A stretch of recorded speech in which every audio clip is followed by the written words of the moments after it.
Hello friends, time to study YouTube channel में आप सभी का स्वागत है। फ्रेंड्स, हम लोग घटनाचक्र की पुस्तक से हम लोग भारत का भूगोल खत्म करते हुए अब हम लोग विश्व का भूगोल वर्ल्ड हिस्ट्री चला रहे हैं, जिसमें हम लोग का टॉपिक चला है ब्रह्मांड।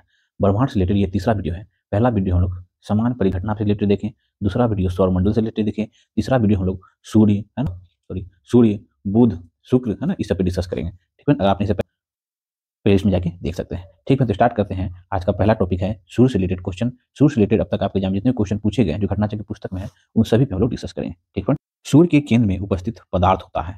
तो फ्रेंड, सूर्य के केंद्र में अत्यधिक उच्च तापमान के कारण उपस्थित सभी पदार्थ जो है वो गैस और प्लाज्मा के रूप में मिलते हैं। तो फ्रेंड, उल्लेखनीय है कि प्लाज्मा द्रव एवं गैस के अतिरिक्त चौथा अवस्था है ना। तो ठोस, द्रव, गैस अवस्था में ये भी नहीं होगा, केवल द्रव में ये भी नहीं, केवल गैस में ये भी नहीं, द्रव और गैस ये दोनों में नहीं ना, तो गैस और प्लाज्मा होगा। ठीक है, ध्यान रखें फ्रेंड, जो कि ऑप्शन में नहीं दिया हुआ है।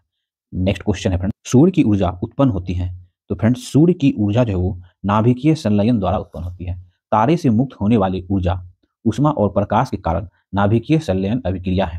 तारे में वो 1 से 1.5 करोड़ डिग्री सेल्सियस तापमान पर हाइड्रोजन के परमाणु आपस में संलयित होकर हीलियम का निर्माण करते हैं। ठीक फ्रेंड्स, नेक्स्ट क्वेश्चन है, हीरक वलय एक दृश्य है जिसे देखा जाता है। तो हीरक वलय एक दृश्य है जिसे देखा जाता है केवल पूर्णतः पथ चिन्ह के परिधीय क्षेत्र पर। ठीक है, देखिए हीरक वलय मतलब डायमंड रिंग का दृश्य, रिंग पूर्ण सूर्य ग्रहण के समय, सूर्य ग्रहण ये सन है फ्रेंड्स, तो पूर्ण सूर्य ग्रहण के समय जो होता है क्या होता है ना, चंद्रमा जो है वो बीच में आ जाता है पृथ्वी और सूर्य के। जब चंद्रमा जब बीच में आ जाएगा, चंद्रमा तो सूर्य से छोटा है, तो ये जो साइड का जो दिखता है फ्रेंड्स, उसी को फिर डायमंड रिंग कहते हैं, है ना। सूर्य को पूर्णतः ढक लेता है।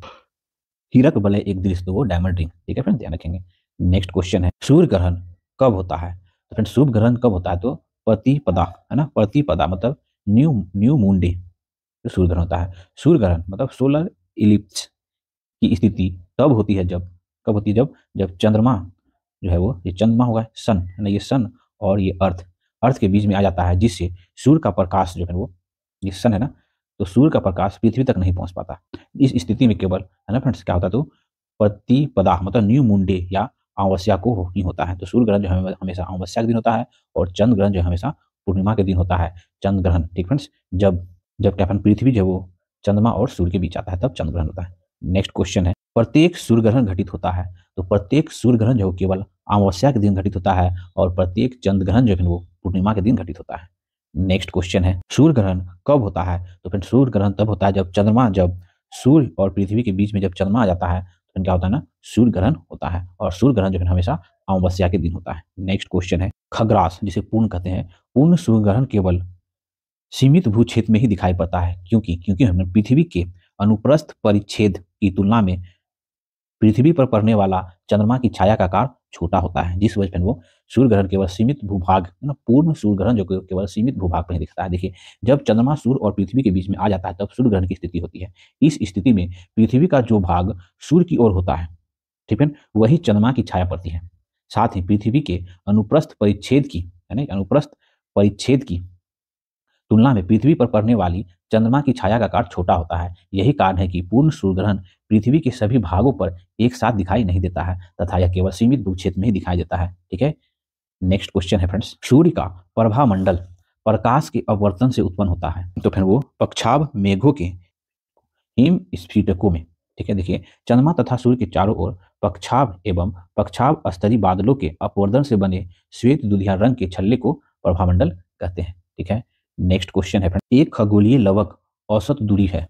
तो एक खगोलीय लवक की औसत दूरी है, पृथ्वी और सूर्य के बीच की दूरी को एक खगोलीय दूरी कहते हैं। खगोलीय इकाई लंबाई मापने की इकाई है। यह इकाई सूर्य एवं पृथ्वी के बीच की औसत दूरी कितनी है, लगभग 150 × 10⁶ किलोमीटर के बराबर होती है।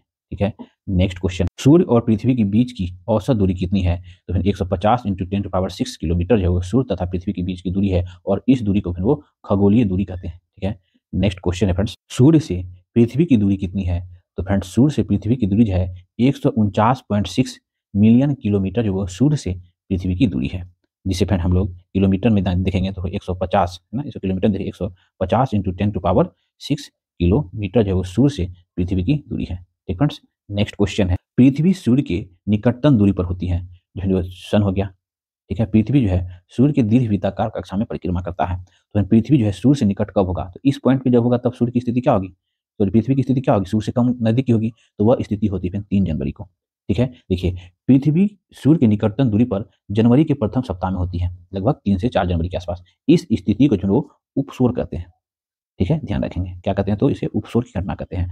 और फ्रेंड्स सूर्य जो है वो मतलब पृथ्वी जो है सूर्य से कब सबसे ज्यादा दूर पे होगी, तो इस पॉइंट पे जब पृथ्वी होगी तो सूर्य से ज्यादा दूरी पे होगी। इसी के विपरीत जुलाई के प्रथम सप्ताह में लगभग 4 जुलाई के आसपास जो है वो पृथ्वी जो है सूर्य से सर्वाधिक दूरी पे होता है।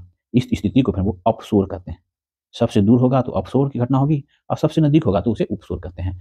ठीक है, समान उपसूर्य, ये उपसूर्य की परिघटना जो सूर्य से पृथ्वी की नजदीक दूरी कम होगी वो फिर 4 जनवरी को होती है। ठीक है, 3 से 4 जनवरी को। ठीक है, इसके निकटतम की तिथि 2, 3, 4 जनवरी की होती है। इसी का अपसूर्य की घटना जो सामान्यतः 4 जुलाई के आसपास होती है। ठीक है, आप ये पॉइंट ध्यान रख सकते हैं, उपसूर्य की घटना और अपसूर्य की घटना। ठीक है, नेक्स्ट क्वेश्चन है फ्रेंड्स, सूर्य का आकार पृथ्वी से कितना गुना बड़ा है। तो फ्रेंड्स सूर्य का आकार जो है पृथ्वी से 109 गुना बड़ा है, सूर्य पृथ्वी से। ठीक है, नासा के अनुसार सूर्य का आकार पृथ्वी से 109.2 गुना बड़ा है।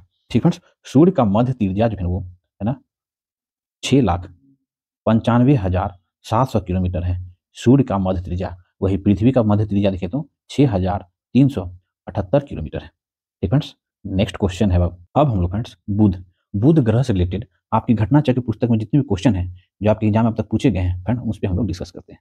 ठीक है, बुध ग्रह सूर्य के चारों ओर दीर्घ वृत्ताकार कक्षा में परिक्रम कर रहा है, जैसा कि आकृति में दर्शाया गया है। ठीक फ्रेंड्स, जिस बिंदु पर बुध की गतिज ऊर्जा अधिकतम होगी वह चिन्हित किया गया है, तो वो चिन्हित कीजिए। तो फिर क्या होगा ना, ए इस पॉइंट पे फिर वो जैसे सन है, सन का परिक्रमा कर रहा है बुध, तो ए का पॉइंट पे फिर वो बुध का गतिज ऊर्जा जो अधिकतम होगा, तो फिर ऑप्शन ए लगा सकते हैं आप लोग। देखिए कोई ग्रह सूर्य से जितना निकट आता है उसकी वेग और गति उतनी ही बढ़ जाती है। अतः ए बिंदु, सॉरी यहाँ देखिए सन हो गया है ना, तो फिर निकट आ गया, तो फिर देखिए कोई भी ग्रह सूर्य के जितना निकट आएगा उसका वेग और गति जो है वो अधिकतम हो जाती है। देखिए ए पॉइंट पे अगर बुध रहेगा तो उसकी गति और वेग जो है अधिक हो जाएगा ना, तो ए पॉइंट पे यानी यहाँ सन है तो ऑप्शन ए हो जाएगा। अतः ए बिंदु पर बुध की गतिज ऊर्जा जो है वो अधिकतम होगी। यही कंडीशन आप किसी भी ग्रह पे लगा सकते हैं। ठीक है, जब जब कोई भी ग्रह सूर्य से जितना अधिक निकट होगा उसका वेग और गति जो है वो गतिज ऊर्जा अधिक होगी।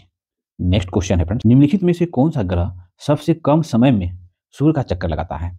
तो फिर वो है सौर मंडल के सभी 8 ग्रह सूर्य की परिक्रमा लगाते हैं, जिसमें बुध ग्रह की अवधि जो वो 88 दिन में है ना, बुध ग्रह जो वो केवल 88 दिन में 88 डेज में वो सूर्य की परिक्रमा पूरा कर लेता है। ठीक है, ध्यान रखेंगे। नेक्स्ट क्वेश्चन है, निम्नलिखित ग्रह युग्मों में से कौन बिना उपग्रह के हैं। तो फिर वो बुध और शुक्र ग्रह के पास कोई भी अपना उपग्रह नहीं है। जैसे पृथ्वी के पास उपग्रह है चंद्रमा, ठीक है, उसी तरह शनि के पास टाइटेनियम है ना, लेकिन बुध और शुक्र के पास जो अपना कोई उपग्रह नहीं है। देखिए बुध और शुक्र ग्रह के कोई भी उपग्रह नहीं है। सूर्य और पृथ्वी के बीच बीच में होने के कारण इन्हें अंतःग्रह भी कहा जाता है। अंतःग्रह और बाह्यग्रह होता है। देखिए ये सन हो गया, ठीक है, सबसे निकट बुध, शुक्र, पृथ्वी, मंगल, तो ये चारों जो है वो अंतःग्रह हो गया, मतलब आंतरिक ग्रह। इसके बाद जो है हो जाता है बृहस्पति, शनि, अरुण, वरुण, ये जो है वो बाह्य ग्रह की सूची में आता है। ठीक है, तो इनमें से देख ले कौन किसके पास उपग्रह नहीं है, तो बुध और शुक्र ग्रह के पास जो है उपग्रह नहीं है। नेक्स्ट क्वेश्चन है फ्रेंड्स, निम्नलिखित कथनों पर विचार कीजिए। देखिए किसी पिंड का एल्बिडो परिवर्तित प्रकाश में देखने पर उसकी चक्षुष ध्रुति निर्धारित करता है। तो पहला स्टेटमेंट सही है, बुध का एल्बिडो पृथ्वी के एल्बिडो से बहुत अधिक है, तो फिर ये गलत है। केवल पहला स्टेटमेंट क्या ना, केवल 1 सही है। ठीक है, तो हम लोग देख लेते हैं कैसे केवल 1 सही है। देखिए परिवर्तित प्रकाश में देखने पर किसी पिंड का एल्बिडो उसकी चमक मतलब ब्राइटनेस अथवा चक्षुण ध्रुति निर्धारित होती है। बुध बहुत अधिक मात्रा में सूर्य का प्रकाश ग्रहण करता है, ठीक है बुध, किंतु इसका एल्बिडो पृथ्वी की तुलना में बहुत कम होने के कारण इसमें चमक कम होती है। तो फिर वो क्या हो गया ना, ये गलत हो गया ना। पृथ्वी का एल्बिडो लगभग 0.3 है, इसका पृथ्वी का एल्बिडो 0.3 है, बुध का एल्बिडो जो है वो 0.1 है। तो क्या करा है, बहुत अधिक है, तो बहुत अधिक ना कम है ना, तो ऑप्शन 2 जो वो गलत हो गया, ऑप्शन 1 केवल 1 सही है। ऑप्शन ये आप लोग लगा लेंगे। नेक्स्ट क्वेश्चन है फ्रेंड, अब हम लोग फ्रेंड शुक्र ग्रह से रिलेटेड आपकी घटना चक्र पुस्तक में जितने भी क्वेश्चन है अब हम लोग उस पर डिस्कस करेंगे। ठीक फ्रेंड्स, स्टार्ट करते हैं। सौर मंडल का सर्वाधिक गर्म ग्रह है, तो फ्रेंड शुक्र जो है सौर मंडल का सर्वाधिक गर्म ग्रह है। सौर मंडल का सर्वाधिक गर्म ग्रह शुक्र है। इसका औसत तापमान जो है 464 डिग्री सेल्सियस है। केल्विन में देखेंगे तो 737 केल्विन हो जाएगा। इसका कारण सूर्य ग्रह पर कार्बन डाइऑक्साइड गैस की अधिकता है। ठीक फ्रेंड्स, नेक्स्ट क्वेश्चन है, इवनिंग स्टार किस ग्रह को कहते हैं। इवनिंग स्टार मॉर्निंग स्टार, ये दोनों जो है शुक्र ग्रह कहते हैं, और शुक्र ग्रह जो है वो पृथ्वी का जुड़वां बहन भी कहा जाता है। शुक्र ग्रह को सुबह का तारा, मॉर्निंग स्टार या भोर का तारा, या संध्या का तारा मतलब इवनिंग स्टार भी कहा जाता है। तथा मंगल ग्रह को जो है वो लाल ग्रह कहा जाता है। बृहस्पति जो है सौर मंडल का सबसे बड़ा ग्रह है, जबकि शनि का घनत्व जो है वो सभी ग्रहों से सबसे कम है, तो वो जल से भी कम है शनि ग्रह का घनत्व, डेंसिटी। नेक्स्ट क्वेश्चन है फ्रेंड्स, निम्नलिखित में से किस एक को भोर का तारा के नाम से जाना जाता है? तो फिर शुक्र ग्रह को भोर का तारा के नाम से जाना जाता है, जिसे सांझ का तारा भी कहा जाता है। शुक्र जो है वो सूर्य के दूसरे सबसे बड़ा निकटतम ग्रह है, पहला बुध है, ठीक है। रात्रि में आकाश में सबसे चमकीला प्राकृतिक ग्रह है शुक्र, ठीक है। लगभग समान आकार का द्रव्यमान के कारण इसे पृथ्वी की बहन के रूप में भी जाना जाता है, ठीक है। मतलब आकार लगभग सेम है इस वजह से। नेक्स्ट क्वेश्चन है फ्रेंड्स, कथन 1 कर रहा है शुक्र, जिसे इंग्लिश में वीनस कहते हैं, ग्रह पर मानव जीवन का होना अत्यधिक असंभव है। पहला स्टेटमेंट सही है, क्योंकि शुक्र ग्रह का औसत तापमान जो है वो 464 डिग्री सेल्सियस होता है, और यहाँ पे कार्बन डाइऑक्साइड की मात्रा अधिक है, इस वजह से मानव का वहाँ रहना तो असंभव के बराबर ही है। तो पहला स्टेटमेंट सही है। शुक्र के वायुमंडल में कार्बन डाइऑक्साइड की अधिकता उच्च स्तर है, जिस वजह से वहाँ तो मानव जीवन संभव है ही नहीं। तो कथन 1 सही है और आर भी सही है, दोनों एक दूसरे का स्पष्टीकरण भी करता है, इस वजह से ऑप्शन ए सही हो जाएगा। देखना था, सुन लेंगे। शुक्र ग्रह पर वायुमंडल के परमाणु उपलब्ध हैं, ठीक है। शुक्र के वायुमंडल में मुख्यतः कार्बन डाइऑक्साइड का ही संकेंद्रण है। इसके अतिरिक्त शुक्र की सतह पर तापमान, औसत तापमान जो वो 464 डिग्री सेल्सियस से अधिक रहता है, ठीक है। तो फिर क्या हो गया, उपयुक्त कारणों से क्या हो सकता है, वहाँ क्या है, अत्यधिक तापमान और कार्बन डाइऑक्साइड अधिक है, तो क्या होगा, शुक्र ग्रह पर जो है जीवन की संभावना अत्यधिक कम है। तो क्या हुआ, दोनों स्टेटमेंट सही है और दोनों एक दूसरे का व्याख्या भी करता है। नेक्स्ट क्वेश्चन है फ्रेंड्स, पृथ्वी का जुड़वा बहन किस कहे जाने वाले ग्रह का नाम है? तो फिर वह है शुक्र।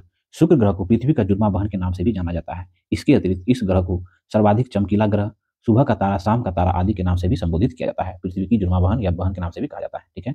नेक्स्ट क्वेश्चन है फ्रेंड्स, मैग्नल अंतरिक्ष यान किस ग्रह हेतु भेजा गया था? तो फिर मैग्नल अंतरिक्ष यान जो है वो शुक्र ग्रह के लिए भेजा गया था। मैग्नल मिशन के तहत शुक्र ग्रह पर वर्ष 1989 ईस्वी में भेजा गया, जो कि एक डीप स्पेस मिशन था, ठीक है। तो आज हम लोग है ना वर्ल्ड ज्योग्राफी में जिससे रिलेटेड हम लोग ब्रह्मांड में जो है वो 3 टॉपिक को डिस्कस किए हैं, शुक्र ग्रह, बुध ग्रह और सूर्य पे डिस्कस किए। बुध, शुक्र और सूर्य से रिलेटेड अब तक आपके एग्जाम में जितने भी क्वेश्चन पूछे गए हैं, जो आपके घटना चक्र पुस्तक में है, उन सभी पे हम लोगों ने डिस्कस करने का प्रयास किया। अगर मेरा प्रयास आपको अच्छा लगता हो तो प्लीज़ चैनल को लाइक करें, सब्सक्राइब करें और फिर लोग साथ शेयर जरूर करें। मिलते हैं फिर नेक्स्ट वीडियो।